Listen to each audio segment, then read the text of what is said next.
recebe o nome de Cristo. E Ele reveste você. Você, a partir do momento do seu batismo, passa a ter um outro nome. E junto com esse outro nome, uma outra vida.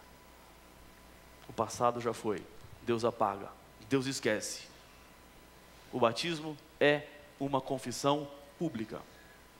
Diz a Bíblia: portanto, todo aquele que me confessar diante dos homens, também eu o confessarei diante de meu Pai, que está nos céus. Deus vai confessar se você lhe confessar. Agora vejam só, olha o que disse o cardeal Gibbons. Por vários séculos, depois do estabelecimento do cristianismo, o batismo era por imersão. Mas desde o século, qual? 12. Tem prevalecido a prática do batismo por aspersão. Desta maneira é colocado como menos inconveniente. Não, é muito inconveniente a pessoa entrar na água e se molhar. Então vamos fazer um batismo que seja mais cômodo às pessoas. E o batismo foi mudado não por Jesus, mas foi mudado por causa de nós mesmos. Os seres humanos mudaram, os seres humanos mexeram. E se mexeram no símbolo, mexeram no significado do símbolo. E o batismo perde a razão de ser o que era. Na história, todas as igrejas até o século XII, o batismo era por imersão, onde tinha muita água. Arqueólogos em Filipos descobriram a igreja de Filipenses, mesmo aqui Paulo escreve uma carta, e lá eles encontraram uma pia batismal. Há um mural do século IV que mostra o rei sendo batizado por um sacerdote, mas o batismo acontecia nas águas. Nas catacumbas de Roma, há uma pia batismal, onde as pessoas eram batizadas. No Palácio de Ladrão, um tanque batismal, onde as pessoas eram batizadas. Hagia Sófia, que hoje é uma mesquita, mas que foi uma igreja, tinha um tanque, uma pia batismal, onde as pessoas eram batizadas. Em Kiev, um tanque batismal, onde as pessoas eram batizadas. Na Torre de Pisa, que na verdade era uma catedral, uma igreja, na parte de trás tem uma pia, uma piscina, onde as pessoas eram batizadas. Porque o batismo acontecia por imersão nas águas. Há 3 razões, há 3 condições que implicam no seu batismo, que envolvem sua decisão, o seu desejo de ser batizado. Cumprindo essas 3, você pode ser batizado. Primeira coisa, é preciso arrepender-se dos seus pecados. Deus perdoa, Ele purifica, Ele restaura, mas Ele precisa do seu arrependimento. Parte de você, Ele apagar os seus pecados. Isso está lá em Atos, no capítulo 2, e o verso 38, diz assim a palavra do Senhor. Atos 2, o verso 38. Respondeu-lhes Pedro: arrependei-vos cada um de vós, e seja batizado em nome do Senhor Jesus Cristo. Primeiro passo é arrepender-se. Segundo, é preciso crer em Jesus. Creia que Ele é o seu Salvador.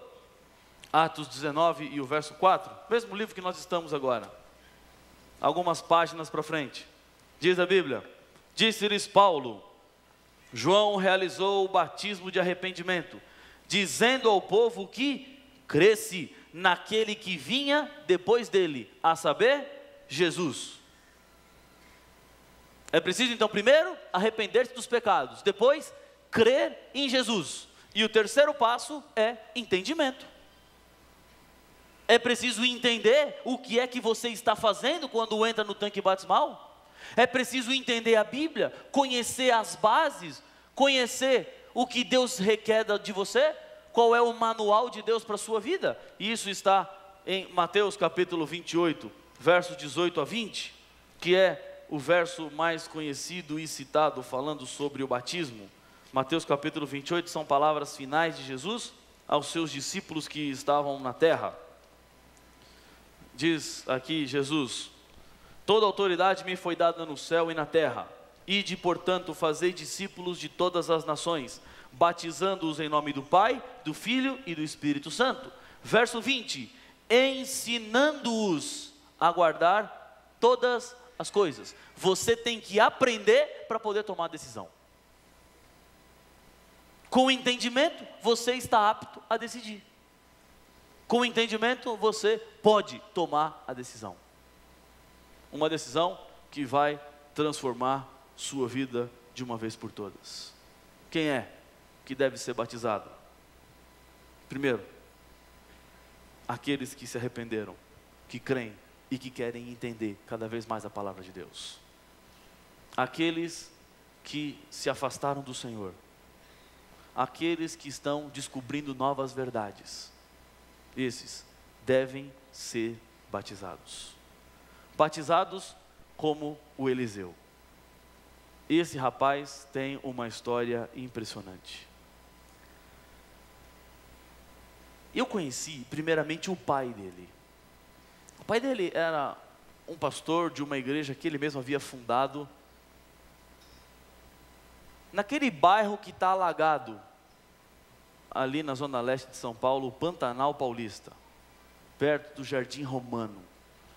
Em 1999, nós fizemos uma grande campanha de evangelismo lá.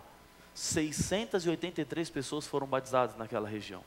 Foi realmente um ano de muitas vitórias. E dentre essas 683 pessoas, estava o pai do Eliseu, que abandonou o seu antigo ministério, a sua antiga igreja, e resolveu dar um passo e entregar a vida ao Senhor Jesus. Nessa época eu não conhecia o Eliseu, conhecia a história dele, porque o Eliseu estava preso. O pai, pastor, ele criado na igreja, mas ele fez algumas escolhas erradas, se envolveu com quem não devia se envolver, começou a andar por caminhos que não devia andar, começou a se envolver em pequenos assaltos, em assaltos maiores, tornou-se traficante de drogas, e o pai na igreja e ele no mundo do crime, vivia do crime. Na época do batismo do pai, o Eliseu estava encarcerado. Mas o que era pior? Pastor, o que é pior? Você vai saber o que era pior. Esse rapaz que você está vendo aí, ele fez um pacto com o diabo. Literalmente. Ele entrou para uma seita satânica dentro da cadeia.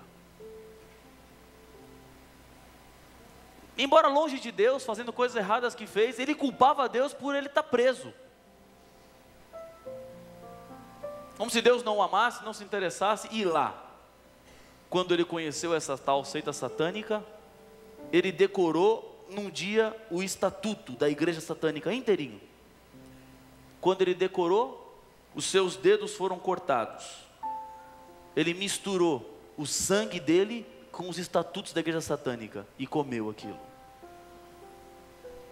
Começando o seu ritual de iniciação, suas palmas das mãos foram queimadas com aquilo que chamavam o símbolo do anticristo. Era assim que ele estava vivendo, era assim que ele vivia, inimigo declarado de Deus. O seu pai faleceu, e no dia do funeral, o Eliseu foi no funeral, foi algemado, foi de camburão. A polícia entrou e tirou todo mundo do funeral. Entraram com o camburão dentro do funeral, abriram o porta-mala, tiraram ele, deixaram ele ficar 3 minutos, enfiaram ele de novo no camburão e foram embora. Foi a despedida que ele teve do pai. Foi a última vez que ele pôde ver o pai dele. As marcas nas mãos, cicatrizes nos dedos, revolta contra Deus, seguindo o diabo. Se você me perguntar como aconteceu, eu não sei. Mas ele saiu em liberdade condicional. Isso foi em 2008. E em casa, ele saiu para dar uma volta na rua. E andando, Ele olhou para uma igreja, uma placa, e chamou a atenção. E estava lá, Igreja Adventista do Sétimo Dia. E ele falou assim: essa igreja foi que meu pai se batizou. Meu pai abandonou a igreja dele e foi para essa igreja aí. E ele ficou parado ali na rua, olhando para a igreja. Olhando para a igreja, olhando. Tinha uma faixa. E a faixa dizia assim: ainda existe esperança. Todas as noites, aqui nessa igreja, às 19h45, estava acontecendo a série de evangelismo lá. Eu não sei lhe explicar o como já te disse. Mas um seguidor do diabo, naquela hora, sentiu vontade de vir à igreja. Sabe por quê? Porque quando Deus fala, o diabo se cala. Quando Deus entra, o diabo não tem força. E ali parado na rua, olhando para a faixa, Deus falou ao coração do Eliseu. E ele tomou a decisão: hoje eu vou vir aqui e vou ver o que essa igreja tem a dizer. O que meu pai veio para essa igreja? O diabo não queria que ele viesse. Coisas sobrenaturais aconteceram. Mas ele foi. Foi, ficou e não saiu mais. Deus foi transformando a vida dele. Foram lutas, horas de visitas, conversas, telefonemas. Até que chegou o dia do batismo do Eliseu. Aí está ele, feliz, contente, maravilhado, dentro do tanque batismal. E nesta hora que ele estava para ser batizado, a esposa se levantou e falou assim: pastor, eu sei o que esse homem já fez na vida, dos rituais que ele fazia em casa, das magias que ele estava envolvido, do satanismo puro, e eu não acreditei que ele ia entrar no tanque. Eu imaginava que o diabo não ia deixar ele entrar. E se Deus o transformou, se Deus conseguiu levá-lo ao tanque batismal, eu também quero me entregar. E ela entrou no tanque batismal na hora, do jeito que estava. Está aí a Lindinalva. Mas nem tudo na vida daqueles que seguem Jesus significa isenção de problemas. O Eliseu convertido tornou-se uma bênção do céu naquela igreja. Ele tinha um fervor, pregava, tanto que 2 semanas depois do batismo dele, me convidaram para falar numa vigília aí nessa igreja, Jardim Angélica, em Guarulhos. E me deram horário para eu falar 12h. E eu estava no evangelismo, saí e fui para a igreja do Angélica, cheguei perto do 12h, um pouquinho antes. E quando eu entrei na igreja, sabe quem estava pregando na vigília? O Eliseu. Vocês precisam ver, de gravata, de terno, feliz, falando de Jesus, do amor de Jesus. Esta igreja faz muitas vigílias. Conversei com o Eliseu, ele estava feliz, animado. 1 mês depois, outra vigília na igreja. E o Eliseu, lá na vigília de novo. Mas quando foi umas 2h30 da manhã, o Eliseu estava cansado e resolveu ir embora e deixar a vigília. No caminho de volta para casa, uma viatura policial estava passando e viu o Eliseu na rua. Pararam o Eliseu, pediram os documentos, vem naquela de documento e vai daqui, e descobriram que o Eliseu estava em liberdade condicional. Quem está em liberdade condicional não pode estar 2h30 na rua. O que você está fazendo na rua? Eu estou vindo da igreja, eu estava numa vigília. Vigília? Quando olharam a ficha criminal dele, pegaram o Eliseu, algemaram o Eliseu, botaram na viatura, e ele voltou para a cadeia e hoje está preso. Eu confesso que eu queria trazer o Eliseu aqui. Eu tenho uma carta dele. Diz assim: pastor, eu sei porque que Deus me botou de volta aqui. Eu tenho um trabalho para fazer aqui ainda. Deus tem me sustentado, Deus tem me guardado. Os problemas podem vir, mas sabe, aqueles que entregaram a vida para Jesus, aprendem a confiar nele, na nova vida que ele deu. Para a sociedade, a ficha dele pode ser daquele tamanho que é. Ele pode estar preso de novo porque estava na rua na hora que não era para estar. Mas o que Deus quer dar é uma liberdade que vai mais do que cadeia. É a liberdade espiritual. É a liberdade da nova vida, de você poder botar a cabeça no travesseiro e não ter do que se envergonhar do seu passado, porque Ele apagou, porque Ele fez de você uma nova pessoa. Hoje é a nossa última reunião, o último encontro dessa série. E hoje, o meu apelo é mais direto e específico do que todos os outros.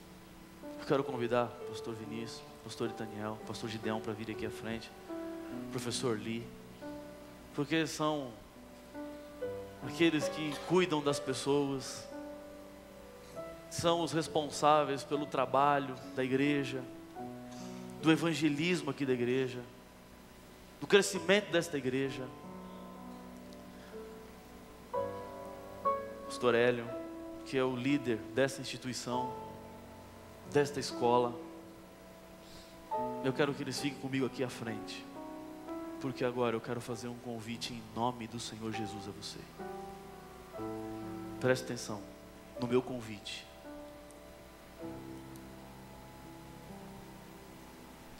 Nós estamos no mês de abril. Deus já tem falado com você. Deus tem tocado em seu coração. Talvez é a primeira vez que você vem hoje aqui, ou a segunda, a terceira, eu não sei. Mas agora é um momento oportuno para decisão. O meu convite hoje diz o seguinte: se você tomou a decisão e quer preparar-se para ser batizado em 2010, até dia 31 de dezembro, esse vai ser o seu ano. Esse é o ano da sua entrega. Esse é o ano do seu novo nascimento. Se essa é sua decisão, agora eu quero lhe convidar, em nome de Jesus, levantar da onde você está e vir aqui à frente receber o cumprimento dos pastores. Quem é a primeira pessoa? Amém. Deus seja louvado. Onde está a segunda pessoa? Amém. Deus seja louvado. A terceira? Amém. Venha aqui à frente, suba aqui nessa parte de cima. Os pastores vão lhe cumprimentar. Venha, sem medo. Venha. Jesus está lhe chamando. Esse é o convite que Ele faz a você. O convite da paz que Ele te dá. O convite da entrega. O convite da nova vida. O quarteto vai cantar uma música. E enquanto o quarteto estiver cantando, ainda é o seu momento de se levantar. Vem aqui à frente. Se você está inseguro, está indeciso, pega na mão de quem está do seu lado e vem com essa pessoa junto para frente. O que você tem que fazer hoje é vir para cá. O que importa é que você se levante, que você diga: Senhor Jesus, eu quero me preparar. 2010 vai ser o meu ano, é o ano do meu batismo, é o ano da minha vitória, é o ano do meu novo nascimento. Você não pode e não deve ficar sentado hoje. Agora é o momento, hoje é o momento. Venha, levante-se em nome do Senhor Jesus. De onde você está? Pastor, mas eu não estou com roupa. Não se preocupe com isso agora. Venha, levante-se. E não é para mim, e não é para ninguém que você vai se levantar. É para Jesus dizendo: Senhor Jesus, eu estou aqui. Aqui está o meu coração, aqui está a minha vida. Enquanto a música estiver sendo cantada, ainda é o seu momento, ainda é a sua hora, ainda é a sua oportunidade. Levanta da onde você está. Vem aqui à frente dizendo: Senhor Jesus, aqui está meu coração, aqui está minha vida. Eu quero, Senhor Jesus, nascer de novo. Eu quero nascer para uma nova vida. Enquanto a música estiver sendo cantada, ainda há tempo, ainda é o momento de você se entregar, de colocar-se diante dele.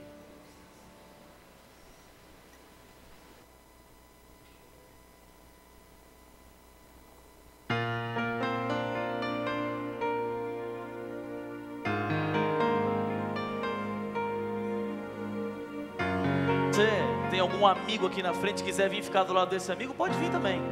Se tem algum parente seu aqui, seu pai, sua mãe, vem aqui, fica do lado dele. Do que conheces, encontras tua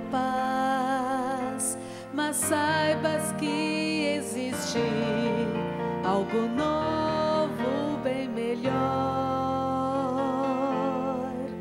Se deixares que tua vida seja guiada pelo Pai, além da porta aberta, Jesus te levará. Esse é o plano de Deus. Está uma nova